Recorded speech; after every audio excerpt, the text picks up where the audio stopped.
FF09 Pictures presents The Sleeping Cetra Audiobook. Chapter 10 True Love's First Kiss. Cloud ran through the Cetra city, running past all the sleeping people. He felt the weight of his sword slowing him down. He took it off and stabbed it into the ground as he ran, hoping he would remember to get it. Maybe the others would find it. It did not matter. He came to the castle gates where the guards lay passed out on patrol. The servants who were preparing for Aerith's return were sleeping in awkward positions. Cloud passed by the throne room where King Gast and Queen Othana were sleeping in their thrones. He hurried up a staircase that spiraled around. Cloud hoped this was the tower. He assumed from his position on the outside that this is the tower where Aerith was.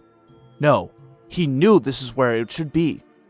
He could feel himself being pulled into this direction. A feeling inside him pulled him toward this place. He climbed up the stairs, stumbling several times as he carelessly hurried along. Finally, he came to the top to a door. He took several deep breaths staring at the door. Slowly, he approached it and reached for the handle. Slowly, he turned it open. Prince Cloud walked inside and felt himself choke back tears.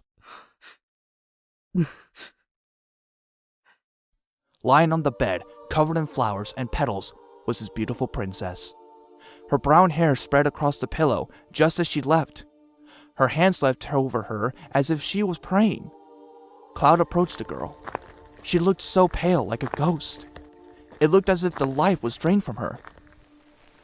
He sat on the bed, still staring at her static face. He brought his hand up and removed the glove. Gently, he caressed her face, only to find it was cold as ice. Pulling his hand away, his hand traveled over her and found the small hole in her dress. His fingers brushed against the wound that Sephiroth made. Cloud closed his eyes, tears slipping as he lowered his head. Rested on her pillow next to her head, with his face buried in her hair. If I should leave this lonely world behind, your voice will still remember our melody. Melodies of life come circle round and grow deep in our hearts, as long as we remember. Cloud felt his mind remember the time in the cave. Aerith was in his arms, shivering. She was cold like she was now. He tried to warm her up, but it soon became temptation for them both. He wanted to kiss her so much back then, and he so wanted to kiss her now, even like this. Slowly, he bent his head down and brushed his lips to her, kissing her tenderly. He lifted his head and closed his eyes, allowing the tears to pour down on the girl.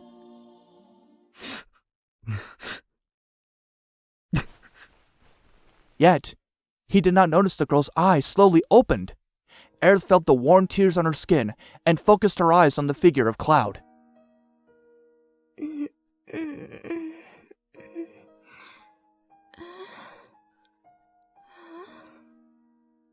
Causing Cloud to open his eyes. Cloud, why are you crying? I had such a strange dream. I dreamt I was a princess. In my dream, I thought I heard you calling to me. It was so sad, and I wanted to help you. Aerith, you are a princess. It wasn't just a dream. I did call for you. Cloud pulled her up into his arms, hugging her closely. Aerith was initially shocked, but slowly brought her arms to hug him back.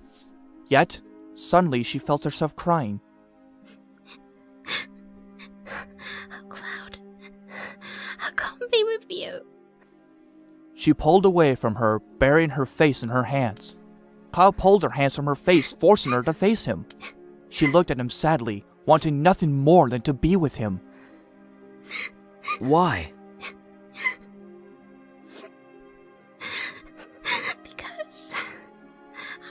princess.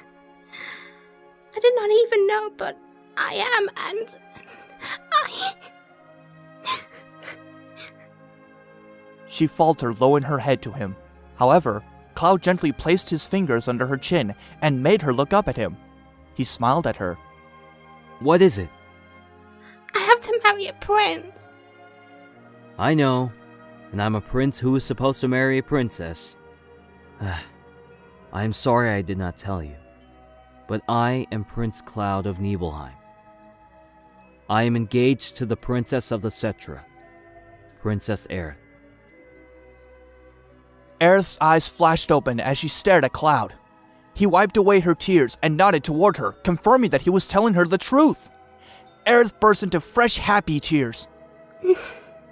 She wrapped her arms around him, burying her face in his shoulder. Cloud wrapped his arms around. He picked her up from the bed, carrying her bridal style in his arms. Aerith wrapped her arms around his neck. He sat her down on the ground and cupped her face. The two looked at each other and slowly moved closer to kiss, when a soft cough interrupted them. Getting comfy? Everyone in the kingdom has awoken, and they're all waiting to see you. Do you have to always interrupt us? Without a warning, Cloud kicked the door closed with his foot. He turned to Aerith, hearing the loud complaint from Red 13, and kissed her passionately. Aerith returned it, but when they broke, They're all waiting for me. They waited 16 years. They can wait a few more minutes. the throne room was silent as they waited for Aerith to come down. Word got around that she was in the castle already, although everyone in the castle questioned why he or she was asleep, to which Tifa fibbed about it being Sephiroth. Yet, all the questions dissolved when coming down a long staircase was the beautiful princess of the Cetra. Escorting her was Prince Cloud. King Gast and Queen Afana were both happy to see their daughter alive and well. They were also pleased, as well as the Queen of Nibelheim, that she was with her betrothed. Off to the side, Cloud's brother Zack gawked. He had to admit the princess was a looker. Damn. If I knew she was that hot, I would have married her.